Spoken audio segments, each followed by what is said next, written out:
જૂનાગઢ જિલ્લાના માણાવદરમાં એનસીપી મહિલા પ્રદેશ પ્રમુખ રેશમા પટેલ અને એનસીપી હોદ્દેદારો દ્વારા પર બજારમાં ભાજપની ઠાઠડી કાઢીને ભાજપ દ્વારા વળતા પાણી હાય હાયના નારા લગાડી આકરો વિરોધ પ્રદર્શન કર્યું હતું।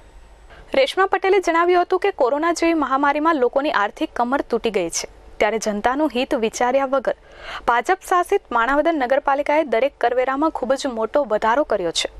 એ વાતની એનસીપી સતત વિરોધ કરી રહ્યા છે અને ભાજપના મંત્રી જવાહર ચાવડા માત્ર તમાશો જોઈ રહ્યા છે।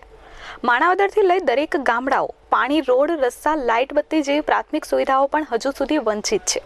ખેડૂતોની હાલત દિવસે ને દિવસે ખરાબ થઈ રહી છે, ત્યારે અમે ભાજપની ગુંડાશાહી સામે દબંગથી અવાજ ઉઠાવતા રહીશું। આજ રોજ માણાવદરમાં અમે ભાજપની ઠાઠડી કાઢેલી અને સિનેમા ચોકથી અમે ઠાઠડી લઈને આખા પ્રજાને જાગૃત કરવાનો એક મેસેજ આપેલો, કારણ કે ભારતીય જનતા પાર્ટી શાસિત માણાવદર નગરપાલિકામાં એક તો મહામારીમાં, કોરોના જેવી મહામારીમાં કરવેરોનો ભરખમ વધારો કરવામાં આવ્યો છે। વારે વારે રજૂઆત કરીએ છીએ, છતાં પણ એના ઉપર કોઈ નિવેડો આપવામાં આવતું નથી।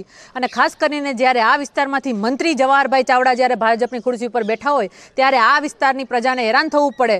ખેડૂતો એટલા ત્રાહીમામ છે, રોડ રસ્તાના ઠેકાણા નથી, ગામડે જાય તો કમરો તૂટી જાય, પ્રેગ્નેન્ટ બાઈ ત્યાં સુધી જાય તો રસ્તામાં ડિલિવરીઓ થઈ જાય। આવી હાલત જો કરી નાખી હોય તો આ વિસ્તારના ખેડૂતો માટે અને નગરજનો માટે મારે અવાજ ઉઠાવવો જોઈએ। એનસીપી પાર્ટીની એક કર્મનિષ્ઠ કાર્યકર્તા તરીકે મારો ફરજ છે કે હું અવાજ ઉઠાવું, એટલા માટે અમે ઠાઠડી કાઢી અને વિરોધ પ્રદર્શન કર્યું હતું। વિજયભાઈ રૂપાણી અને જવાહરભાઈ ચાવડા અને ભારતીય જનતા પાર્ટીની આજ અમે જે ઠાઠડી કાઢી હતી, આ ઠાઠડી અમારી નગરપાલિકા સુધી પહોંચવા દેવામાં નથી આવી અને અમારી અટકાયત કરી અને પોલીસ સ્ટેશન અમને લઈ જવામાં આવ્યા હતા। Jignesh Patel, S24 news, Manavadar.